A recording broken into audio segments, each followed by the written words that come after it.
What's up, everybody? Thank you so much for listening to this week's episode. I wanted to just throw this in the beginning. Please subscribe, rate, and review the podcast. That really helps our numbers. Also, check out the merch store at brennantcomedy.com/merch store to get your ex-drinking buddy merch. And if you really want to, subscribe on Patreon, patreon.com/BrennanTassif. That really helps me out. I'm so happy to have everybody who listens. And thank you so much. Enjoy the episode. Grab me a beer and grab him a coke. We bout to sit for an hour, bullshit and tell jokes. And please don't mix it up, cause he done sobered up. Brennan T Comedy on your social media feeds. And Brennan Tassif is your ex-drinking buddy. Brennan Tassif is your ex-drinking buddy. Brennan Tassif is your ex-drinking buddy. Brennan Tassif is your ex-drinking buddy. What's up, everybody? Welcome into another edition of Brennan Tassif is your ex-drinking buddy. I'm your host, Brennan Tassif. If you are new to the program, quick rundown of the show. I used to be everyone's favorite drinking buddy. It was my favorite thing to do, hang out with friends, get drunk, do drugs, get in all sorts of trouble, and then reminisce about crazy old stories. I am sober now, but that is still one of my favorite things to do, hang out with somebody and reminisce about the good old days. Most weeks I will be joined by a guest. This week is no exception. All the way from Beantown, now in New York City, Ryan O'Toole. Yo, what's up? What's up, man? Not much. I was just going to say, like, right before this podcast started, we had to be quiet for 10 seconds. Whenever, there's a rule that I can't do something, I was, looking at you and you're not making eye contact. I just wanted to, kick something or, I wanted to, I was, counting the 10 seconds in my head and it felt like I counted down from, 48. And I just wanted to fucking scream, dude. Well, I'm so happy you came on the show, man. Thank you for being here. Thank you for having me. Long time coming. Plug everything up front. Tell everybody where they can find you, what shows you have coming out. This will come out in 10 days. This will come out in 10 days. What's today? September 27th? Yes. 28th? I don't know. Just follow me on Instagram at It's Ryan O'Toole, ITS Ryan O'Toole, Ryan O'Toole Podcast. Every Friday I'm on Amazon Live. Amazon Live? Yeah, selling shit on Amazon.com. It's kind of like Home Shopping Network. Is it really? Yeah. I sell shit on there. What do you sell? Literally anything that's it could be vitamins. It could be fucking clothing. It could be... Whose is it? Is it yours and you just sell it online? So I work for a company and they buy shit and sell it and I'm just the fucking... You're the voice. I'm the fucking Billy Mays of this Amazon company. There you go. Big Florida guy. I believe Billy Mays was a Florida guy. Yeah. He's a big influence to me. So having a job where I could just act crazy and sell shit online on a live stream it's what I do every Friday from 10 o'clock to 1. I'll be on there Thursday. Well, this is coming out in 10 days. But yeah, every fucking Friday, tune in. And then you also have the betting podcast, right? I do, yeah. I'm recording a football gambling podcast, UCB Betting. We're doing that. We just go over games. And I'll say this. I stopped gambling a few years ago. I bet one game so far this year, but I used to gamble every single day, and I'm very glad the way football is going this year that I'm not gambling right now, dude. Because I went to bed the other day. I was actually at the sports book in New Jersey the other day. And I was like, I want to put a bet in before I get out of here. And it was a San Francisco-Denver game. And I went to bed. And I didn't bet the game. And I ended up going to bed. And I woke up the next day. It was 11-10. Yeah. And I was like, thank Christ I didn't bet. It was a horrible game. I would have. It was a terrible game. I've been betting. I've been getting lucky this year. I've been betting a lot on the Jags. So yeah. No, that's money lines. Money lines. Yeah. I've been making a lot of money. I wanted to talk about you to start the show, because everybody who listens knows how we kind of do this. I wanted to get to know Ryan O'Toole, because you are very bombastic, I guess is the word. You're very kind of, you're very... I don't know what that word means. In your face. It's a Shaggy song. You're very much Ryan O'Toole at all times. How did you get into comedy, doing stand-up? I started with improv. God, that seems to be a running theme on this show. Yeah, dude. In high school, I started doing improv. I was fucking around in high school. I barely got out. I got out of high school. I did graduate high school, but going into my senior year, it was a challenge if I was going to graduate because I fucked off so much my first couple years. I was behind on. I needed multiple math classes and multiple English. My junior year of high school, I just didn't do English class. Did you play sports or anything in high school? I played freshman football, but I sucked. And this is in Boston, right? Peabody, which is a suburb of Boston, 15 to 20 miles outside. Okay. But no, I never really played sport. I just drank and fucked When did you around. start drinking? When I was 15. Okay. Like 15 or 16. So like in high school, sophomore, like junior. 10th grade is when I really started like Really? getting shit-faced every weekend. Really? Yeah. So what brought you? So how did you get into improv? So I was fucking. I feel I remember putting it down because I didn't know what it was, but a teacher was telling me you need to do this class. So I put it down. She's like, no, you gotta do this class. Like it's good for you and stuff like that. And then the next year, I remember it was the first day of school, and I had it my first period of senior year of high school, and I didn't even know what improv was. You had an improv class. Yeah. Okay. I literally didn't even know what improv was. And then I remember going to class and I was like, this is like cheating. Like, I feel like this isn't like, I'm like, is this actually a class right now? Like, this is actually school. And then that's how I got hooked. And then I was in drama club. Like my senior year was just improv and drama. And then I continued to do improv when I got out of high school. Did you go to college after high school? No. So what did you just hanging out in Boston doing improv? Yeah, I was just like working jobs. Okay. Bullshit jobs. Did you have any aspirations? Because to go from working bullshit jobs and just like doing improv on the side to moving to one of the greatest cities in the world pursuing comedy, that's kind of a big leap. So how did you get there? So then a couple years after I started acting, I started doing acting classes and fucking around. And then next thing I knew, like before I knew it, I was in acting classes like 5 nights a week and then doing improv in Boston. Okay. Doing improv like every night of the week I possibly could. Okay, so you got like really into it. So then I was like, dude, I'm doing this every night. And I was like, I wanted to go to acting school. And I did. So then I got into an acting school in New York, the Lee Strasberg Theater and Film Institute. Shouts out. Yeah, that's right. That's right. Shout out Hyman Roth, Godfather 2. But getting in there, then I was like, I had something. I'm obsessed with details. How did you get in there? Did you have to like make a reel? Did you have people helping you? Did you just look it up online? Like, how did that even happen? The first time I heard of it was some kid was in an acting class I was doing in Boston and was just murdering. Like, I was like, this guy is an unbelievable actor. And then I remember I asked him, I was like, dude, where did you like? And then he started talking about like method acting, and then he went to this school. And I remember looking it up online while I was at class, and they had an orientation like within like a week, like an open house type thing. And I was like, all right. And then I remember buying a train ticket, and I was like, I'm just going to New York for a day, and I just want to see what this school's like.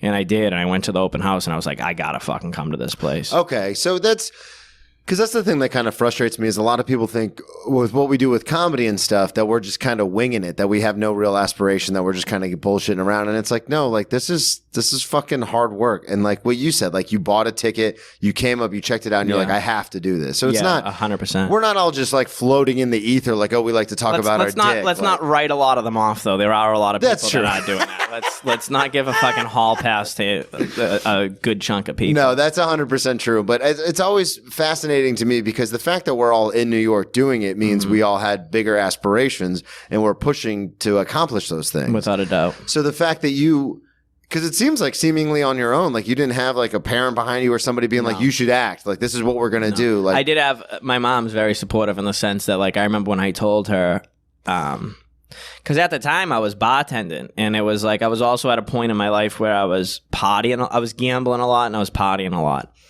And I was like, what am I doing? Yeah. You know what I mean? I was younger. I was, like, it was a fun time to do it. Like, 'cause again, I didn't go to college. So I kind of like, I feel like I got like the college experience, like drinking and banging girl, like doing all that stuff. I feel like I got that through bartending. Yeah. You know what I mean? Oh, like, 100%. Yeah. Like I got all like that energy and that stuff out of me. Like I did 4 years of bar backing and bartending. So when did you start that, like after high school? Like no, 18, a couple 19? years.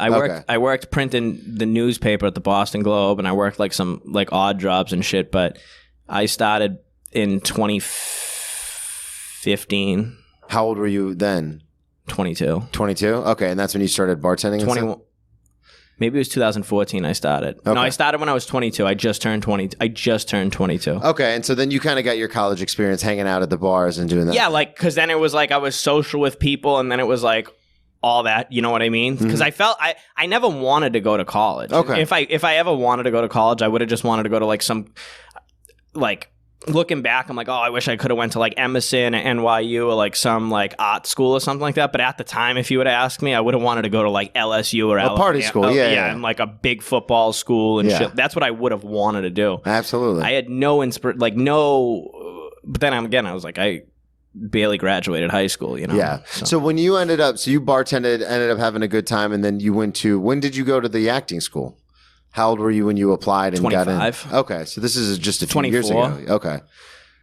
So then once you get to the acting school, are you like, I'm staying in New York? Like, this is what I'm doing? Oh, yeah, bro. 100%. Okay. I was also at the point where I remember I was like thinking even before I did all that, I was like, I want to move down south to just see something. I was just tired of living in New England. It's really like the only place I ever lived. Like, I keep forgetting this is south compared. Like what I was thinking was like, the thing I missed out on college was never leaving the city. Like I always felt I was like, oh, the people who get to go to college in like a crazy different state, that's sick. Like because I would have liked to go to like Southern California, like somewhere crazy, you know? So then I was like, I went to New York and I was like, oh, this is fun. I want to do this. And that's when I was like, and then I got into a conservatory program. I was in class fucking 35 hours a week. Like I had to live here. So yeah, I went about it, got an apartment and all that shit. How did you end up getting into stand-up? So I actually did like a stand-up class in Boston, but I was like so in the improv scene. It was like, I didn't take it seriously at all. And again, I feel like that's like kind of where my drinking hurt me in a way, because I just didn't give a fuck. Like there'd be like homework assignments. And now looking at it, it's like I've been doing stand-up for like 4 years, but I feel like now like stand-up is something you need to like really just want to do. Yeah. You know what I mean? Like no one's 100%. But I went to a class. No one's going to make you do it. No. And I was like, I just didn't know how to go about it. And I was just so uncomfortable with myself. I just did this class and didn't really follow up on it or anything. But I followed stand-up as far as podcasts, and I liked watching it and going out to see it and shit. Yeah. It's interesting too, because when you get on stage, I've seen you quite a bit, and you're very much like open and you're loud and you're very energetic and stuff. And so it's interesting for us to sit here and you tell me like, no, I would have rather gone to like an art school. Like I really like doing looking improv back and now. acting. Yeah, definitely. Yeah, definitely. Because I just feel like it helps everything. You know what I mean? Like it's like, I know like the job of comedy is to like be funny and all that shit, but it's like I was an actor first and I did improv first. I would much rather express my feelings on stage and get something out of it myself than to deliver. Now I like delivering on stage. I don't like bombing, but like the other day I had nobody likes bombing. Yeah, but like I would much rather just do it all for myself, in the sense like sometimes I go on stage and I'm like, well, if people laugh, but I feel this way right now and I just want to talk about it. You know what I mean? No, and I've talked to plenty of comics who are, professional, like that's stand-up is what they do. And they said they didn't get their first big break until they stopped giving a shit about what everyone else thought, and they just started doing what they wanted to do. The other day, so I was married for a little while and was getting divorced and shit. And the other day my divorce got finalized, right? Well, congratulations. Thank you. And that was like the worst part, was like I just wanted it done, because it's just a thing in my life. I was just ready. I've been ready to put it behind me, but I can't when legally there's something I'm fucking attached to. You know what I mean? So it got. Oh, I know exactly what you mean. I've been arrested quite a few times. Yeah, it's like even when you recover from something, if it's still there, you're like, I'm done, and then it's like, well, you still can't get your license back because you still have all these outstanding fines, and you're like, but I'm good now. Yes, I know, and even if you truly are, but so the other day everything went through and it's finito, and I like went on. It didn't really hit me for like 2 days because I was busy. I was like at a wedding. I was in Boston. Like I was moving around. Like I remember getting emails like, "Oh, this is nice," and I was like, "Oh, this is great." But like it didn't seep into my soul and like my skin. And then I was going to do a fucking set at like midnight, and I was like walking to the train from my house. And I was like, dude, this is the first time I'm gonna do comedy divorced, like officially, like divorced, yeah. You know what I mean? Like I'm done, dude. And I was like, and then it all, like, everything just started coming back to me, like, dealing with these cunt lawyers, dealing with these fucking scum. Like, granted, it's a self-inflicted thing. No one put a fucking gun to my head and made me. But you're the one, this. didn't you talk about, like, you were trying to get a hold of the lawyers and they just wouldn't respond? Yeah, that's scumbags. So you're dude. like, what the fuck? And they're like, there's no reason to use that kind of language. Yeah, that's bullshit.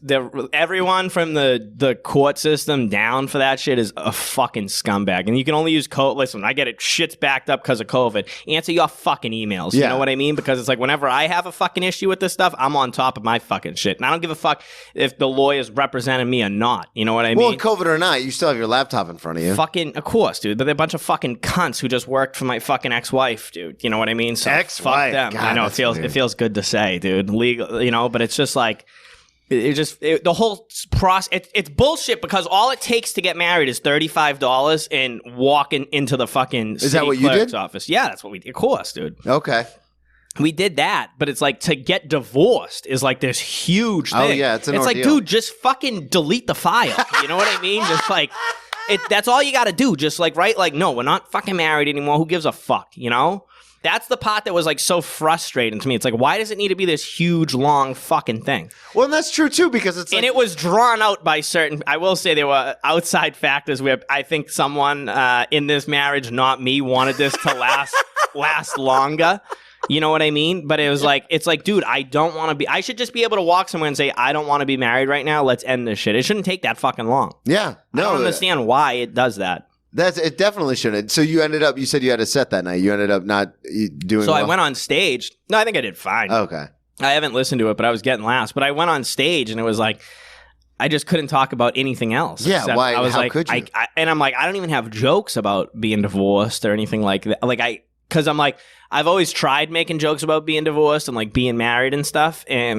But now it's done. Yeah. Now it's like I couldn't really make jokes the way I like to because it wasn't processed. Now I was like, dude, I was like on stage and I was like, I can't believe I'm going to go out there and like do comedy right now because I'm like my face and like I felt like there was like these like things coming out of my body where I was like, this is crazy. And then I'm like, oh, I got to go do fucking comedy. You know what I mean? And I was like, yeah, holy shit, dude. And then the club was like packed and it went like, I think it went all right. Okay. You know? The only reason I asked was because earlier you said you hate bombing and then you were like, I got on stage the other night and that's why I thought they were I don't think I bombed Okay. by any means, but how did you end up getting married? It was pretty retarded. I like just met I just met her in school and This is at the art school or at the acting school? Yeah. Okay. So this was like a quick thing. Yeah, dude, it was the most retarded thing I've ever done in my life. I won't say it's the most retarded thing I've done in my life, but it was one of just being it was just two people that shouldn't have been in a relationship with each other. So then you get out of the acting school and you've done a lot of acting work since. Staying busy. Yeah, and I know we joked about it because you had a whole thing on stage, which I don't know if it was a true story or part story about the 9/11 thing. Yeah. And yeah, I did, yeah. Which is that did happen, right? It did, yeah. Okay. Yeah. It did. You know, I get compared. But you don't have to tell it because I mean, don't burn it if you don't want to. But it's a hilarious story about you losing a gig. It's just because people always. It's like I think the fucking like craziest thing is like, listen, I know what I sound like, I know where I'm from, all that stuff. But it's like, it's crazy to me that we can like you could compare anyone in Boston to just being like, oh, like you could just automatically associate them with Dunkin' Donuts, Mark Wahlberg. I almost said something about the Starbucks. Being racist, being homophobic, fucking clam chowder. Like you can do all this stuff with people. And I get it. I'm not saying people from Boston are oppressed people whatsoever. It's not what I'm saying at all. But like people repeat shit I say constantly, and I get it. It doesn't bother. It's been happening my entire life. I'm from the city. I went to school in the suburbs. Like most kids I went to school with don't talk the way I talk. Yeah. You know what I mean? Yeah, yeah. But my friends from when I was child, so I've been dealing with that forever. I don't really give a fuck. But it's like when I want to do accents back to people to communicate with them in the same way they communicate with me, it like is become offensive like 50 times in my life at least. You know what I mean? Yeah. That's the part where it's like, okay, well, I don't understand it. Like, yeah, you're doing it because it's funny. It's like, well, I am too. Just because you're from fucking Bangladesh, can I not do why can't I do like your accent? You know what I mean? It's like I don't mean anything by it. You start talking and then people immediately go, "Oh, pack the car and have it, yeah." Exactly, dude. Exactly. And it's like, okay, well, why can't I say like I don't know something in Chinese or something? You know what I mean? Or like Mexican. It's like I'm not. It's not. It's coming from the same place. Like you're doing it like whatever, and I go, I'm doing the same thing. So what the fuck? Do you even notice when people do it to you, or is it one of those things where it's sometimes I don't, but like. Sometimes it's like sometimes I do, yeah. Well, because I told you this, one of my best friends in rehab was from New Bedford. And the whole time we were there, I fucking started talking like I was from New Bedford too, dude. And we convinced the entire staff that we were cousins from the same town, and everyone just fucking believed us. Where was this rehab? In Florida. Okay. A lot of heroin addicts in the Northeast, though. I don't know if you know. They all go to Florida. I have some friends myself that have made the trip to Florida, But I did it the whole time. And so then when I met you, I honestly, when I first saw you on stage, thought you were doing a bit. Bro, people tell me that all the time. Just because it's such an ingrained hard accent that it's like, is this... Like, but that's another thing where it's like, that's another thing. People will ask me, like, do you really talk like that? I was like, dude, again, like... if I couldn't... Imagine I walked up to a Chinese person and I was just like, can you, like, speak English the right way? It's like...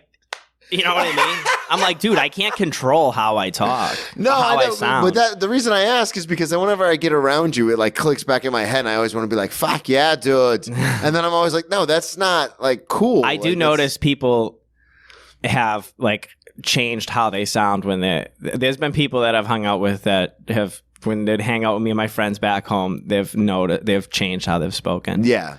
Well, and that's the other thing too is you go out in the world, and then especially in New York, you're around that's probably natural. Though, that's what I was going to say. You're around so many other people, but for you, you're like, no, this is how I fucking talk. Yeah, and it's a huge challenge for acting. That's what I was going to say too. Do you get typed a lot because of that accent? I do, but your cousin from Boston. Yeah, I auditioned for that commercial. It's difficult because.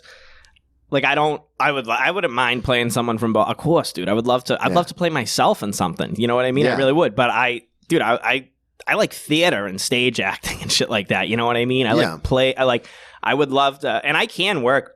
I actually met my fucking ex-wife in an accent reduction class, but accent reduction class in acting school. Yeah, it's like because I went. A lot of international kids were there, so it was like I was the only American. How to sound normal? Yeah, pretty much. How to speak general American English, but. Did you have an accent in That's My Wife? Big play. Check it out, everybody. Definitely. You guys just did in Edinburgh? Yeah, I did. I was just myself. Okay. You know what I mean? But yeah, it's a huge, what are we talking about? It's a huge challenge to we were talking about stand-up and how you kind of like, how you have to deal with like people fucking with you about your accent. And yeah, and it's just like something, it's like, I think at the end of the day, it's like, it's probably a strength because it's memorable in a way. Yeah. And it's who I am. It's like, I'm not going to, but it's crazy because...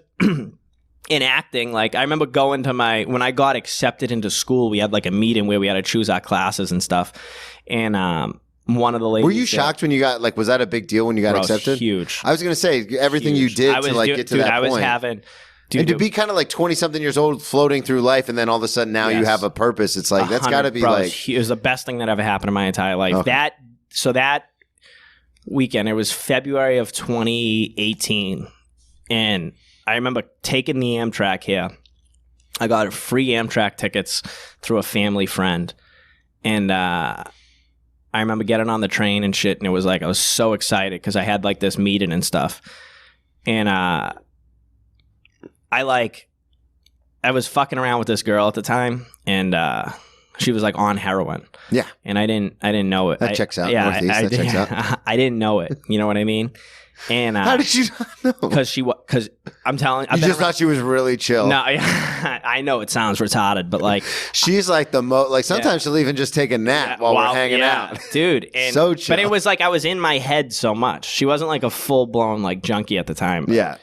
I like was in my head so much. I was like, dude, I think I might have like hepatitis or like HIV or something. Holy shit. You know, because I was like, she's sharing needles with people. And, you don't even think about that. And I was like, drinking so much, my anxiety was so bad. I was like taking like Vyvanse, which is like an ADHD medicine that was like, I don't even feel like it was productive for me. I feel like it would just make me in my head and go crazy. But like, I remember having the worst anxiety, and I get into this meeting in school, and I just had like I just let it out. I was like crying like a fucking maniac. And This is at the meeting. Yeah. The first meeting. We're in like one meeting in like a room that's like small than this. How many people are in it?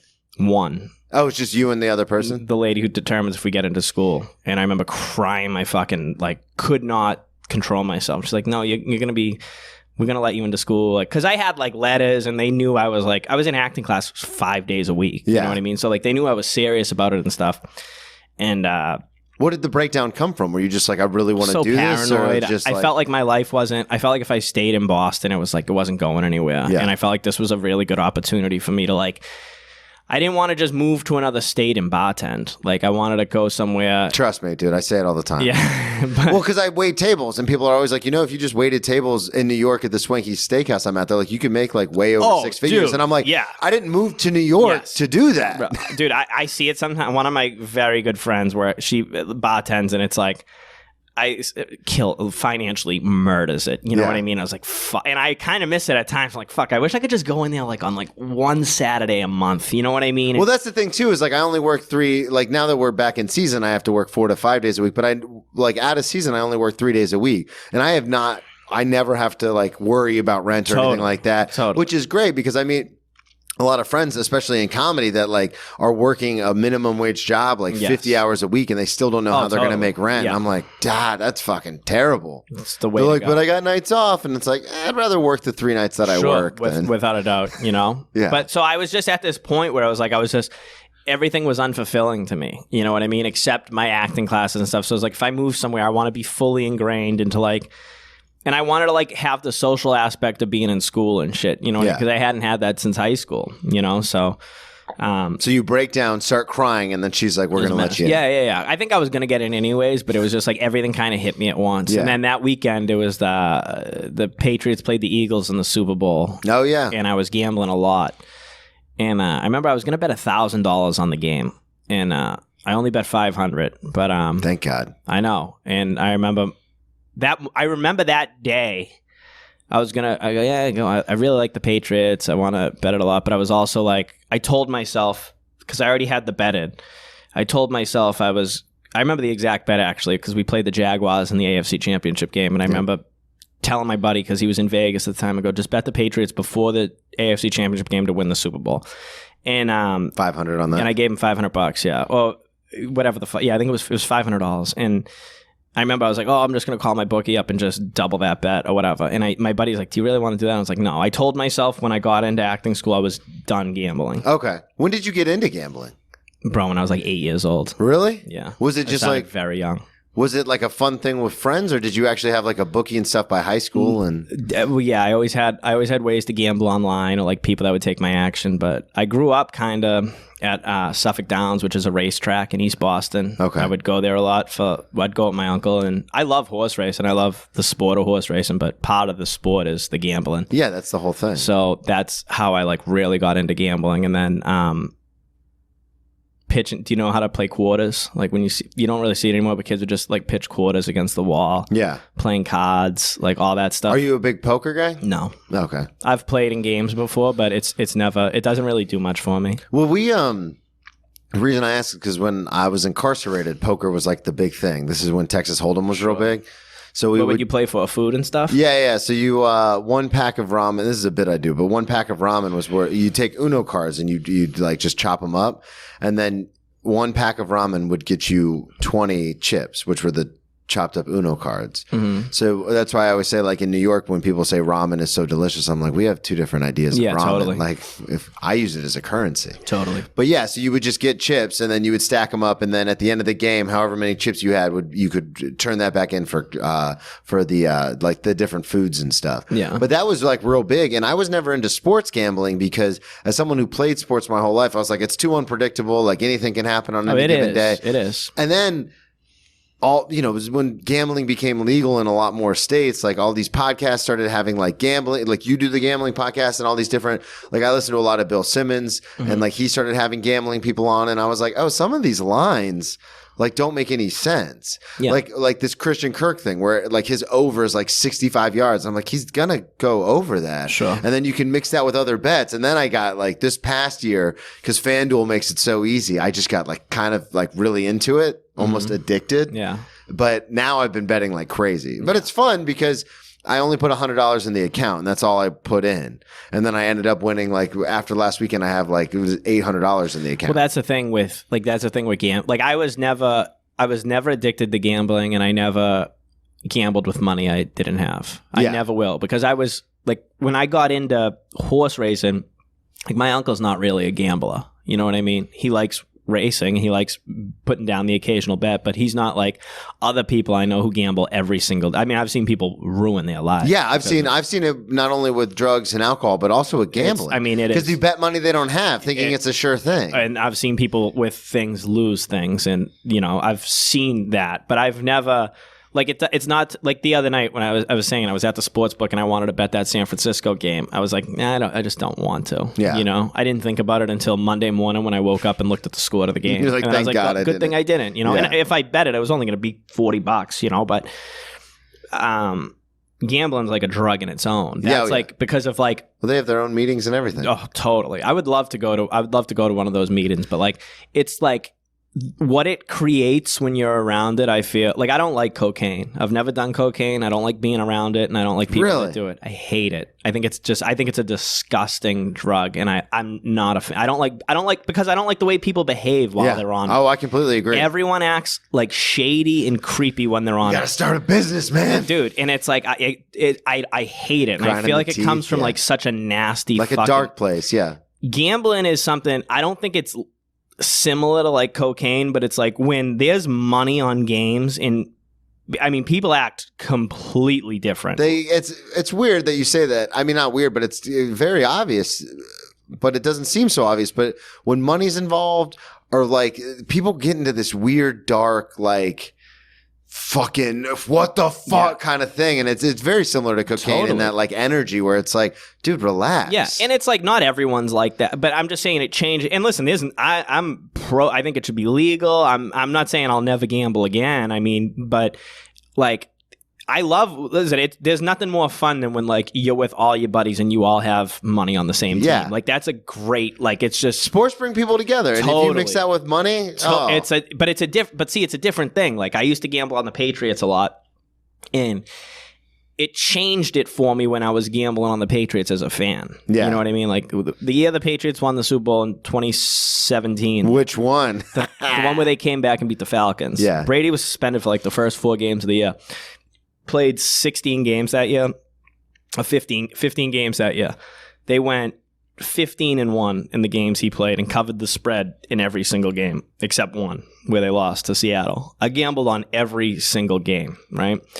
And it was like there were games they were up 10, but they needed to win by 13. You know what I mean? And it's like you looked at it like a different thing, and it kind of took away the enjoyment as a fan. You know what I mean? Yeah, that actually, I just experienced that last week. Not the Chargers game, but the week before against the Colts. Yeah. Because I had a 4-leg parlay, and the last thing in the parlay was Trevor Lawrence needs to have 250 plus passing yards. He's at 235 with like 7 minutes left in the fourth quarter, but we're up a lot. Run it out. And I'm like screaming, like, just throw it. Yeah. Throw it one time. That's what just throw it. That's the drug thing. And I was like, we've already won this game. We beat the Colts. Like, we're going to be number 1 in the division, but all I can think is like, fucking throw it one more time. Yes. And which did, you're right. It did take something away because it's like, I'm at St. Pat's on 45th, shouts out because that's a big Jags bar.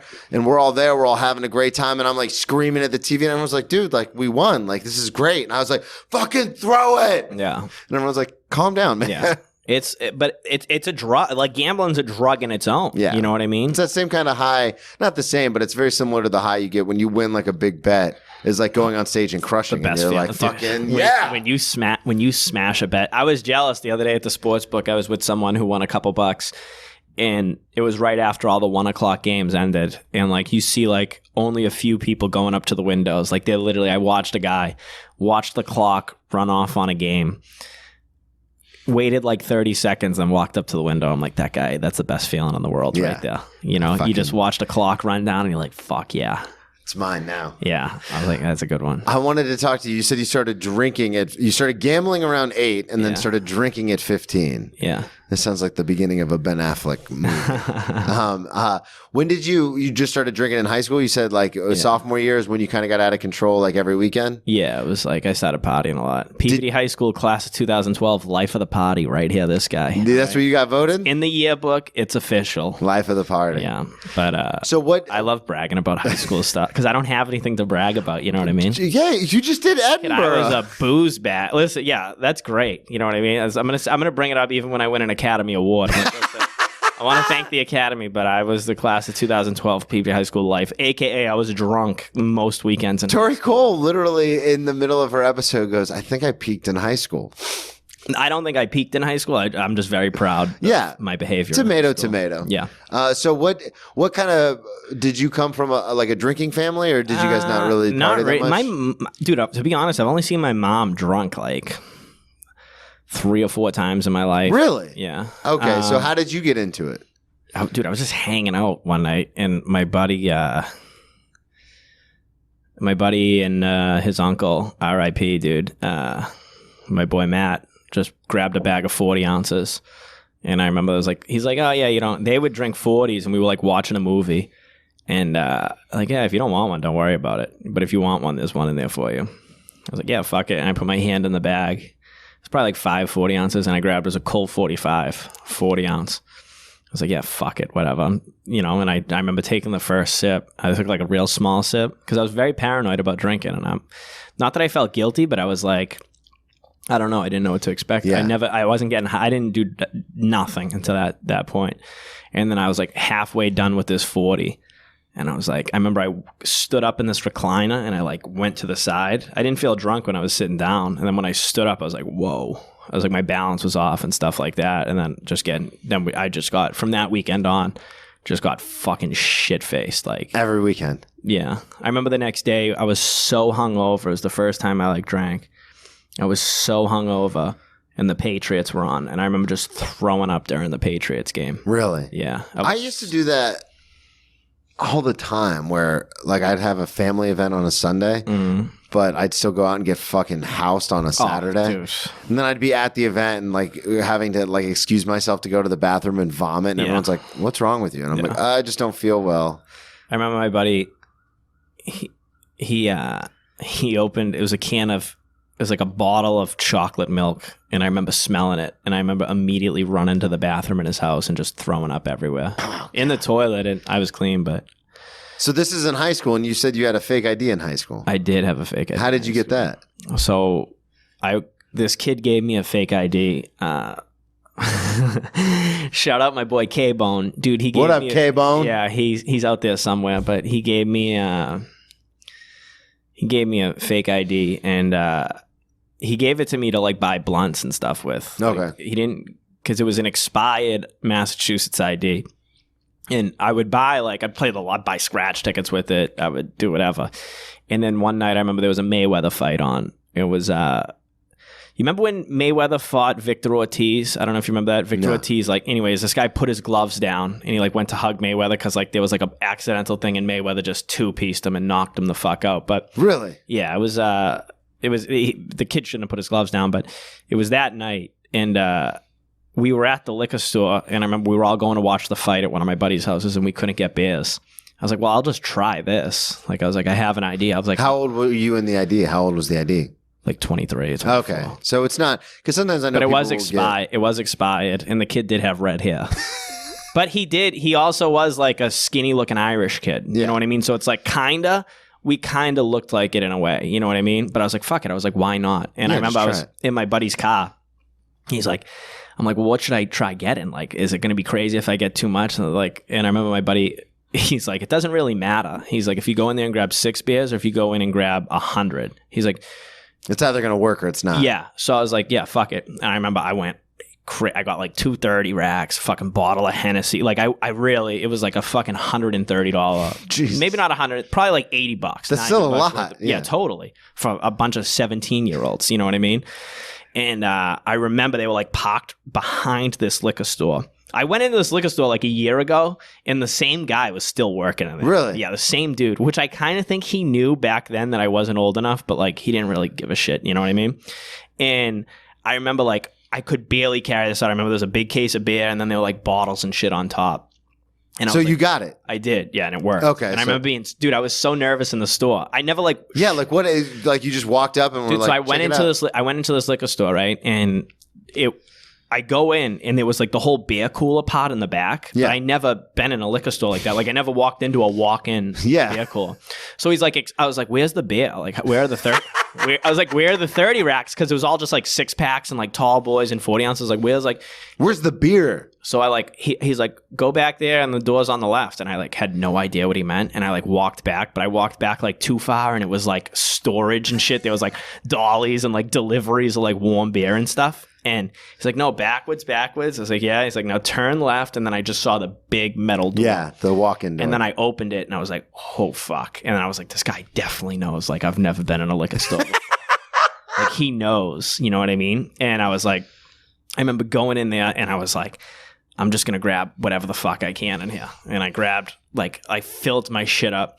And I remember bringing it to the counter, and then I got, like, a bottle of booze from behind. And then he's like, oh, could I see your ID? And I just showed it to him. And I remember he looked at it, and then he told me how much it was. And I remember I was like, I cannot believe this is working right now. And I paid him, and I remember carrying it out. And I remember him asking me, he's like, do you want help carrying it out? There's no one in the store. He's like, you want help? I was like, no, I'm all set. I'm like, just put it on, and I'll balance it. Because I didn't want him to see a car full of kids. Yeah, that's what I was going to say. So I walked behind. This liquor store was like in the middle of a parking lot. And I walk behind the liquor store, and my buddies, the second they see me, like, I remember my buddy had a Mustang, and it just started bouncing around. They're like, no fucking way, dude. And I remember being in the car, like, that rush I had was fucking insane, because I was like, dude, I just have all this booze. I got it legitimately. I could definitely do this again. So, like, word got out that I had this fake ID, right? Because there wasn't a lot of kids in my school that had fake IDs. I was a junior in high school at this time. So I was like, oh, this is fucking sick. Like, all these, I'm like, and I was already like a relatively popular kid in high school, right? But then kids were like, oh, could you get me this? Could you get me that? I was like, yeah, fine. I go, but I'm going to charge money on this. Yeah, I was going to say. Mean? So, and I started doing that. And I started, did you keep going back to the same liquor store? Same liquor store, always the same time, dude. Like, always. The same person? Yes, like, always. Did he stop carding you after a while? No, he always looked at it. Yeah. You know, but the thing was, like, this guy always had, like, there was a TV in the back. The TV was still there last year. It was like one of those like little TVs that has a VHS and DVD player like built into the TV. Yeah. And like it always had like either the Bruins or the Celtics on, right? And this guy so I'd always go in there and just talk about the Bruins with him. You know what I mean? And but then it was like, dude, I was getting so much fucking like I was getting a lot, and I was like, this guy's like, this kid has a problem. Well, it's just like, I mean, I think he just knew it, but there was so many people like hitting me up to. And how much are you making on this? So, like, if someone wants like a $20 bottle of Captain, how much are you charging on like that? $10, unless it was like my friends. But I was like making it was enough to have like money. 50%, yeah. Enough to have like a nice amount of money in my pocket. Yeah. Nothing crazy, but I was like, this isn't good that I was like, because I was like, I was just so stressful, because I'm telling you, when I say Monday through Friday, kids in school were asked, like kids were hitting me up. I had to tell kids no all the time, because I'm like, I wasn't always in the suburbs, you know what I mean? I was like, a lot of times I was in the city and shit with my friends. Like, I couldn't always do this shit, and it was just getting like, this is. Well, when people are asking you every day, eventually you're kind of like, chill the fuck out. Totally, like, totally, 100%. And it was like kids I wasn't even like friends with. You know what I mean? Coming up to you out of the woodworks, older kids, girls. You know what I mean? Like all this shit. And we were at a football game one night, and I remember I was shotgunning a beer. It was my high school's football game, and I was like right out. We was sitting in the car, and the fucking police rolled up. And I should have ran, dude. I should have ran, because I was like, these fat fucks wouldn't have caught me. You know what I mean? And I stopped and kind of froze up. And they went through my buddy's car and took our wallets out. And then they saw. No. I know. I had it on me, which was a huge mistake. Massive mistake. And usually I always left it at home. But yeah, because you just need it when you go to the liquor store. But I went to the liquor store and immediately to the game. Okay. That was the problem. So you had it on you. I had that thing on me. And they're like, oh, and I'm not going to say the name of who it was, but they said the name of the ID. They go, where'd you get this? I was like, oh, I just found it on the ground. They're like, oh, sure you did. And they're like, where'd you get the alcohol from? And I was like, Found it on the ground. Yeah. I was like, some homeless guy bought it for me. And I'm like, oh, really? And I was like, yeah. And I was like, so I had to go to court for it. And you got a written arrest? Yeah. I don't think it was really an arrest, though. I'm not sure what it was. But well, sometimes like a written arrest is where like instead of booking you and everything, they just write you a ticket, but you still have to go in front of the judge. That's what I had to do. Yeah. And I remember being so pissed that I lost the fake ID, but at the same time, in a way, kind of relieved because I was like, okay, well, I can't do this anymore. This is done. Yeah. And I was like, I never had a problem getting it. Even before I had this ID, I never had a problem getting alcohol because I had friends that were older. Yeah. And it's easy for kids to get alcohol. And I remember like going to court. It was during a school day too. And I don't think the court system cares. Yeah, you're right. They don't give a fuck. But I remember I saw one of my girls in there too. She was like one of my like good friends. She was there for like beating the fuck out of somebody. Really? During school. I was like, what are you here for? And she told me she like beat this girl up and like she's like, I beat her bad. And I remember like, oh, I remember hearing about that. And I was like, how bad was it? And she's like, well, I'm here right now. Dude, I was like, oh shit. But we went to court and it was pretty much just like, don't get in trouble for like, I don't know, 6 months or something. And yeah. So nothing really bad nothing. happened. Nothing other than losing the ID. And yeah. Because you've had a few run-ins with the police. Yeah, nothing. But you know, but it's always it's never anything super serious. Knock on wood. Knock one more time. You got to knock 3 times. It's just like it's bullshit. You know what I mean? It's like I get in trouble for like sneaking onto the train and like arguing with people and like, but I've never been like arrested or had any like actual legal issues other than the divorce thing. Yeah. Shit like that. Just annoying. I have annoying things that happen to me. Yeah. You know, I'm not a fucking criminal. I don't need the inconvenience in my life. Well, that was the thing was because I was talking to you about this before you left for Edinburgh, but you had that like dumb thing on the train where you were just taking up too much space. Yeah. And then they like I wrote had you my up and everything? feet up on a fucking train and it's like these fucking cops are just being cunts, dude. Like, how does that even happen? Like they come in and they say, hey, put your feet down and you're like, no, fuck off. I was like, there's no one here. What the fuck does it matter? And then they're like, well, get off the train. I was like, no. And then they're like, okay, fine. And then I was like, I think it might be good for me to get off this train. because I was like, I felt like the way they were looking, like if I press this, I was like, something might come out of this. You know what I mean? Because I'm not going to lie. I have like 7 or 8 tickets right now just from sneaking onto the train that I haven't paid. And I know, like, I always say this to people. Everyone's like, how do you have that many tickets, this and that? It's like, bro, I've snuck onto the train in like 5 different... I've been sneaking on the train for 20 years now. Yeah. Like, that needs to, like, be an established thing. Like, I could teach people to sneak onto the train. It's not like I suck or whatever. It's just sometimes I didn't... You get caught, yeah. It's part of the game. I have 2 DUIs. Yeah, exactly. People are like, how could you drink and drive? It's like, I only drink it. Yeah. Like, that's... It's part of the fucking game, Yeah, you know? sometimes you take a loss. But I was supposed to go to fucking appeal this thing. And then I was like, well, I got to go to Europe to do this... to do this show, dude. What am I going to do? Like, you know what I mean? Did you have a fun time in Europe? Did you drink a lot in Europe? Dude. Not a lot, but I enjoy. I used to... You started smoking? Started smoking cigs, dude. Started smoking some fags. There as they call them over in the UK, baby. But yeah, I enjoyed myself there. The thing is, my problem with drinking used to always be I couldn't stop. Yeah. And then... Yeah, we have a word for that. What's it called? Alcohol. Yeah. But I feel like in a way, I know, yeah.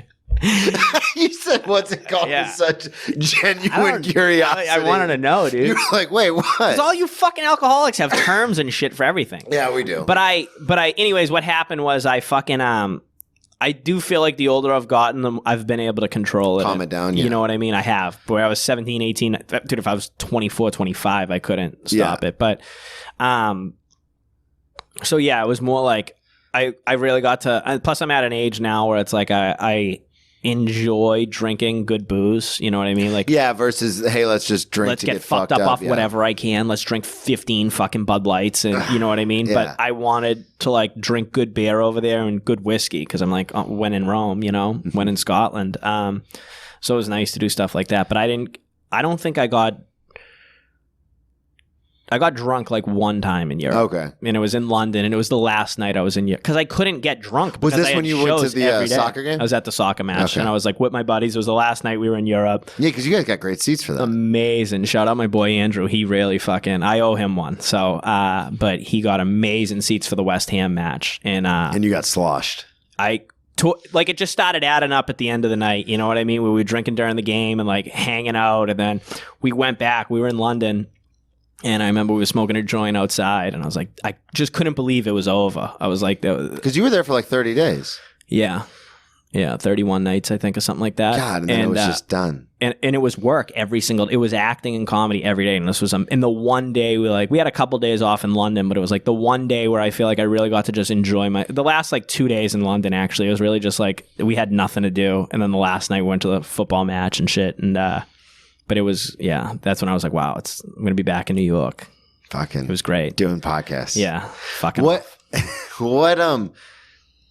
I wanted to talk to you. You're talking about drinking at the football match, the West Ham match. You have a tendency when you go to sporting events to get kind of fucked up. I do. Yeah. You had told me about Fenway. Now you're from Boston, obviously. Yes. Fenway, South Boston. Yeah, Fenway's a big deal. It's the Red Sox are huge. The Sox play. Yeah. So did you go to a lot of games? Ton. Probably been to at least a couple hundred Red Sox. Really? games. Yeah. Okay, so when did you start getting fucked up at Fenway? Like in your 20s, or were you? Yeah, it was in my 20s. Okay. I got drunk like a handful of times as a teenager and went to games, but like once I could really drink. Once you could drink at the park, then it's totally different. Totally different ball game. So how many times have you been kicked out of Fenway? A few, but the last I have, dude. And like, is it always the same thing? You just get too drunk and start arguing? Bro, Fenway, it's crazy. Like, dude, they want to treat it like it's a fucking like county fair, dude. You know what I mean? It's like, dude, we're at a fucking ball game. Like, you should be able to like fuck off. Yeah. It's like it should be one. Now, I'm not saying like violence, and that's not right. You know what I mean? But as far as like vocalizing your frustrations with a team that has a fucking, do they get mad if you like? Bro, I got into. I don't know if you remember Pablo Sandoval, but the Red Sox gave him a fucking 5-year, fucking $95 million contract, like 4 or 5 years, whatever the fuck it was, right? And I was right above the dugout one time, and it was like before a game. These weren't even my tickets. I just snuck down, and we were right on the first base line, and they were like doing the lineups. There was some kind of ceremony before the game. It wasn't opening day, but there was some sort of ceremony where they're all lined up on first base.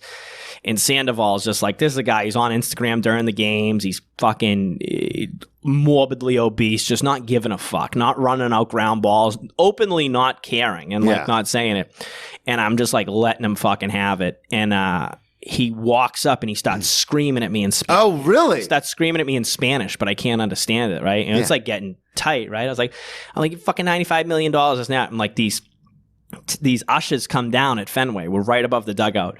They're like telling me to calm down, right? I didn't swear. I didn't do anything wrong, Sir, right? calm down. $95 million. 100%. I'm paying fucking $12 for a beer, dude. And I said these were my seats. They weren't my seats. Like, I paid $250 for these seats. I'm paying $12 for a beer. And he's out here. He's loafing out ground balls to first base.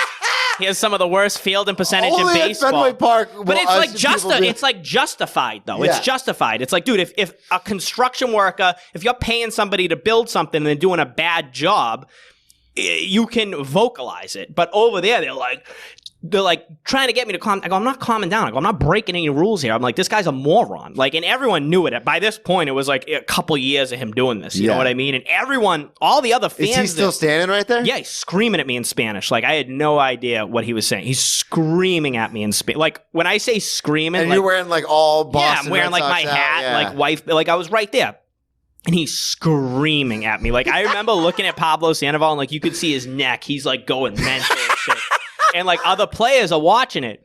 And but it's like shit like that. Pedroia is yeah, they don't want you to do. And they listen. Those players on that team who gave a fuck agreed with what I was saying. Yeah, because 100%. It came out afterwards. But like it's shit like that where it's like they want to like course that. They don't want that behavior to happen. And but it's Fenway. That's what it's all about. It's part of the game. Yeah, you know what I mean. It's like, dude, this is when I was watching 120 games a year. You know what I mean. I watched the Red Sox every night. You know. So how did they ask you to leave once you didn't calm down? That one they didn't. I didn't get thrown out for that. They didn't. Throw so they were on your side. They weren't on my side. I was really pushing a limit right there because then the game started and stuff, and then I think they're like, "Oh, just go back to your seats," and then I'm just leaving and going to get bombed like in some other part of the stadium. But the last time I was actually at Fenway, it kills me, dude. I haven't been to Fenway since 2018.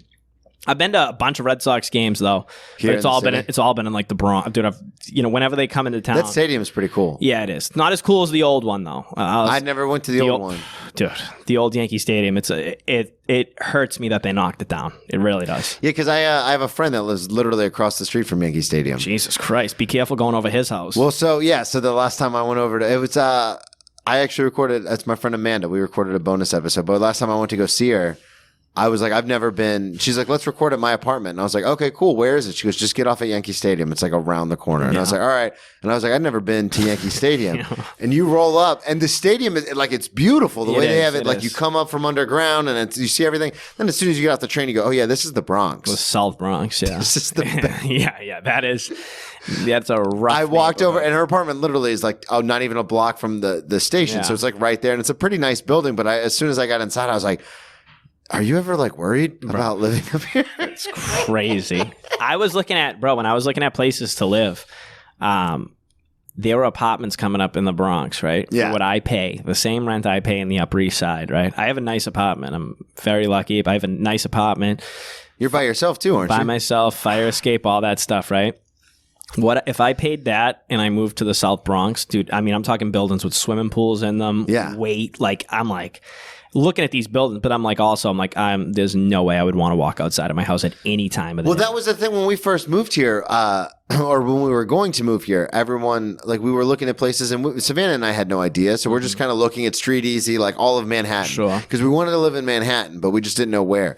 So we found a couple places in Harlem before we came to check them out, and it was like 2 bedrooms. Washer dryer in unit, like 2 blocks from that new mall with the Costco and the Target and stuff. Yeah. And I was like, oh, this is sick. Like, because everything on Street Easy, and you look at it, and it's like, oh, this makes it look great. Yeah, like there's 115th Street. Well, yeah, and it was 116th. And everybody I'm talking to was like, oh, it's gentrified. Harlem's gentrified. And then when we got up there, we got off the subway, and I go, I don't think people know what that word means. No, this is not. Certain areas of it are sure, but East Harlem is bro. That's where it was. Yeah, I know exactly. I know that Costco talk. I was looking at a place a couple months ago, and I remember it was right over there. It's like crazy how the Upper East Side turns into Harlem. Yeah. It's amazing. Because you say Upper East Side, and everyone's like, ooh, swanky. And then it's like, well, now it's Harlem. Cross 96th Street and then watch what happens. Because it's dramatically... It's really amazing to look at it because it makes me think a lot. And I like seeing that, and I like walking. Like I would like walking from like 90th Street up and then just noticing the difference. I'm like, how does this change so fast? So rapidly. Like what is... in it, it's like, I don't know why, but I know there's like obviously tons and years and years and years of reasoning and whatever the fuck it changes. But there was one place I was looking at, and I remember I was like going into the apartment to look at it, and like people are asking me for change and stuff like that. And I remember flipping out on this real estate agent, like respectfully so. I was like, do you really think I want to deal with I don't like living in shitty neighborhoods. You know what I mean? I'm like, I don't want to leave my front door every single day and have somebody fucking bothering me for money. I was like, what the fuck am I? Why are you? What the real estate agent said? I was like shocked. He like didn't expect me to like say this to him. I was like, I'm like, you really think I want to like now? Listen, I'm lucky enough. I'm gonna sit. I just didn't want to do it. You know what I mean? And I used to live in that neighborhood. East Harlem was when I lived there it's still, I lived in a crazy. I had Kevin Sanchez on, who's from East Harlem. Yeah. He talked about it. It's wild. You know what I mean? But I was like, just wasn't my vibe. Well, and that's the thing too, is like now that I live in Midtown East, and that's where Savannah and I have lived this whole time. And it's weird because then I'll go to other parts even of Manhattan, and I was like, I like where I'm at, man. Oh, totally. Well, the thing is, there is though great parts about living in bad neighborhoods though. Yeah. That needs to be specified. Like but the ability to buy anything on food stamps in certain neighborhoods is like a massive benefit. Yeah, you could get like not only groceries. Bro, I brought curtains, like straight up, like a $55 curtain set for my entire apartment with food stamps. You know what I mean? Yeah. I bought cigarettes. Like you could buy whatever you want in certain places. Yeah, you know? because they just have it. But you can't get that shit in the Upper East Side. Yeah, it sucks. You try to use food stamps, they're like, what the fuck's that? Yeah. Get out of here, man. Yeah, it's tough, dude. I wanted to ask you about this last story you sent me about Grand Central Station. Mm-hmm. What happened at Grand Central Station? Dude, I was like... how long ago was this? This was This was like right when I moved to New York. It's probably like 4 years ago now. Okay. So this is when you're in school, you're doing the acting class. Yeah. I was... or the acting. It's the only time I got handcuffed in my life, actually. Which... It's not unbelievable, but it's just because I see how direct you are with certain people. Yeah. To me, it seems kind of like... I'm not saying it's... I mean, there might have been certain times where it would have been justified, but this is the only time I was ever handcuffed. I was in Grand Central, and it was like... It was late. It was probably like 2, 3 in the morning. It was like the fancy pot. Drunk, sober? Shit-faced. Shit-faced, okay. Shit-faced. Here we go, everybody. Like, not even a... Here we go. Like... 2:30, 3 o'clock in the morning. This is right when you moved to New York, too. Yeah. Where you say, is this when you were living in East Harlem? I was living in Washington Heights. Okay. But same. I was going on a train to go back to this girl's house. And, yeah, you were. We were. No, it didn't. It wasn't like that. But we were. It was just a friend. But we were in Grand Central, and like we're in the fancy pot, like the pot they show on TV and like the movies and stuff. And they're filming like a. Real quick, for those of you who don't know, Grand Central is much bigger than just that one part that they show in the movies. Oh yeah. Yeah, totally. Well, because that's the thing is when I first moved here, because I live right off the Grand Central line. So like when I first moved here, every time I'd like get turned around because you'd come up from the subway, the 6, and you're looking around, you're like, this isn't Grand Central. And you have to like backtrack to get to that. Like the big platform. Yeah, unless you're like taking in one of those out of town trains, you really don't go. Yeah, there's no reason to even go to that part. Yeah, or you gotta go to the Apple store. Yeah, that's true. They have an Apple store right there, or that one Italian restaurant that's up there. There's a bunch of there's so much shit in there. Yeah, and even the downstairs. There's shit downstairs there too. Is there in the basement? Yeah, it's super nice there. I haven't even checked out the. But the majority of it is a New York City subway state. Like that's exactly what it is. That's 85% of it is. It is not this flash mob and just friends kind of shit. But it is a beautiful hall. Like that train station is beautiful. That part of the train station is beautiful. So you're in there. I was in that. That's where I was. Yeah, I was in there just shit-faced. And there was like a movie. I saw they were filming some stuff. So I was like, I want to go check it out. You know? Do you ever, as an actor, like walk by when they're filming and be like, hey, you guys need anybody? Not like that, but I love watching acting. Yeah. So like, I'm like, I want to go see what they're doing down here. It's like a big thing. And they have like security and stuff. And there's one guy's like asking me, they're like, oh, I'm like, no, I'm working down there or whatever. I pretty much just bullshitted my way. You said you were working? Yeah. I was like, Richie said I could come down here, like it's fine or whatever, like that. Just making shit up. Yeah, act like you've been there before. That's exactly what I did, right? So I get down there and I'm right behind the director and the camera. Like, when I tell you, like we were this close, like his back was where you're standing, and I'm watching the shot on the camera, and they're like setting it up. And I see the actors like on the other side and they're talking and no one's paying me attention, right? Any actors worth noting on the show? Yes. The late, great Chadwick Boseman. Get out of here, really? Yeah, this is right after the Black Panther movie like came out and shit, right? And I didn't even see Black Panther, but I knew who this motherfucker was, right? Yeah. So he walks over and I was like, holy fuck. I was like, that's the fucking Black Panther guy, right? And I seen him in other movies. Like I saw the Jackie Robinson movie, the fucking Thurgood Marshall movie and all that shit. And I was like, holy fuck, right? And he like walked over to where you're standing. Towards the director and they were talking about something on the scene, right? And I was shit-faced, but now I'm like I can't believe this is like you're trying to come into focus. I think the movie was, the movie was 42 Bridges or 20 Bridges. I think it was 21 Bridges. I've still never seen it. Yeah, 21 Bridges. These two actors pretty much walk by each other on set and like they kind of like shoulder bump and then look, but it's like they're on screen, so it's so technical. And I don't know who the other guy was with Chadwick Boseman, but I was watching him because I'm like, I remember his presence was so strong, like his face. I remember looking at his face. I was like, holy shit. I was like, this is a heavyweight motherfucking actor. Like this guy is like locked in. Like it was unbelievable to watch because I was like, I just stumbled upon here. I'm not supposed to be here. At all. And I'm watching like someone who is as good as he possibly can be on a massive movie production, just killing it. And I watched like 2 scenes. And still no one's paying you any attention. No, right? And I was like blown away. I was like, this is fucking amazing, right? And like then they like rap, right? And I was like, everyone's like cheering and stuff. And I'm like literally like, I was like, great fucking job. Like that was awesome. And I'm like, now it's time to go, you know?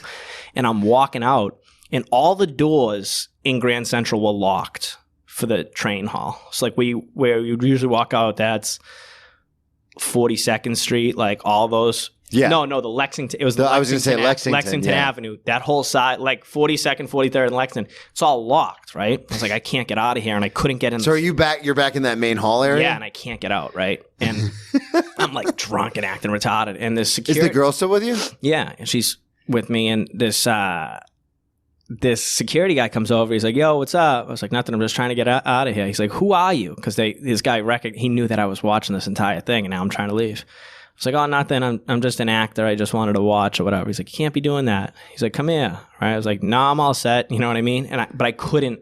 But you can't get out. There's like probably 40 or 50 doors. There's there. a lot of doors. They're all locked. Like they're legitimately all locked. This is a fire hazard. So he keeps trying to get me to, because he wants to like question who I am, right? I was like, dude, it's a fucking movie. Fuck off, right? Like it's not that big of a deal. I just wanted to watch. It's like no big deal. I'm going home. And next thing I know, there's fucking 2 police officers there. No. Right? So they're like, so I tell them, they're like, what's going on? And I told them, I was like, they're like, oh, you can't be here. It's trespass. And I was like, well, how am I trespassing? Because I did just kind of walk in. I did lie to like 2 or 3 people, but and I was like, what do you mean trespass? And I was like, I pay to ride the train. Like, you know what I mean? Like, I'm a taxpayer. Like, you know what I mean? I was like, this is where I was like getting fresh with my mouth and shit. And well, and is it closed off because of the filming, or is it closed off because I think Grand it's Central both, closes mainly, at like a certain that time? part of Grand Central does close. It closes at like 3 in the morning. Yes, yeah, that's why when you told me the time frame, I was like, oh, but shit. it also was a filming thing, and there's, you know, and then That's why they're recording so late, because it's closed. Exactly. So the cops are telling me shit, and I'm just like, I'm still walking, and the cops want me to stop, and I was just like, no, I'm good. I'm gonna go on the fucking train. I know I should have just. It always blows my mind when people turn to cops and they're like, nah, I'm good. I know, but I was being a moron, and put your feet down. There's no one here. I'm all right. 100. Yeah. Because it was a harmless thing. I know, but it's just amazing to me. And I can't get out, and then they really lost their temper with me, like, get the fuck over here, whatever. And then I tell them everything. I'm like, dude, I'm just an actor. I'm just trying to watch this shit. I just want to go home. Like, no, you're not going home. Like, come with us. And I was like, no, fuck this, dude. I'm not fucking doing this shit. Are you serious? And I remember the cops just like, turn around and put your hands behind your back. I was like, you fucking kidding me? I remember it was Columbus. Now I remember it was Columbus Day, and or Indigenous Peoples Day. But he, I was going to see if you caught that. Yeah. The next thing I know, I'm in a holding cell, right? In Grand Central? There's a holding cell in Grand Central, right? That doesn't surprise me. And I'm getting handcuffed. Now I'm walking by the set again. Now I'm walking by everything I just watched. And there's all these extras. There's like 100 extras, dude, maybe more. Chadwick Boseman, the director, they just like look at me and then all the extras are like clapping for the cops that cuffed me. I was like, fuck you. Are they? Yeah. All the extras are like laughing and clapping. I was like, fuck you. I was just like really taking it too much. So I go into this cell. And the girl I was with, she didn't even get cuffed because she just kept her mouth shut and acted normal. They would have, if I wasn't acting like an idiot, they would have just been like, hey, go out that door. Yes. Yeah. If I wasn't acting like an idiot. But there's one cop there, this female cop is being a real cunt. And she like had it out for me. So next thing I know, I'm in the fucking cell, dude. I don't have my shoes on, like the whole fucking thing, right? No one else was in there, thank God. And I'm sitting in there in this fucking cop. I remember hearing them talk in a distance, and I remember like sticking my head out, listening, like, keep him in here till there's no court till Tuesday. Keep him in here. He's being fucking, this kid's a loudmouth, whatever. Like, just take his shit. And I was like, dude, it's a holiday. It's like Friday night / Saturday morning. I have work. I was like, bro, I'm going to be in here for fucking 3 days. You know what I mean? And I was like, I know they're not going to keep me at Grand Central. Like, I'm like, they're going to transfer you. Yeah, right. So I was like, fuck. But this one cop was like, he's like arguing that he doesn't want to do paperwork and shit like that, right? He's like, why are we doing this? He's like, just let this fucking kid go. He's just being pretty much just being realistic about the situation. Like, I don't want to do 3 hours of paperwork. So the cop comes over and he's like, listen, he's like, she wants to, she's like, she just has a hot on for you for whatever reason. She wants you, you know? And I was like, he's like, I don't want to do paperwork. He's like, if you do all this stuff, he's like, if you just answer these questions. So I'm filling out the form now. He's like, if you just fill out this form, I'll fill it out for you. He's like, I'll get you out here in 20 minutes. He's like, just don't be a fucking asshole and just answer all the questions. And it was like, do I want to hurt myself? Do I want to kill? All those like arrest questions and shit, right? So I answer them all and then leave. And I got like a court summons or whatever. So they let you go? They let me go, yeah. I got a court summons or whatever.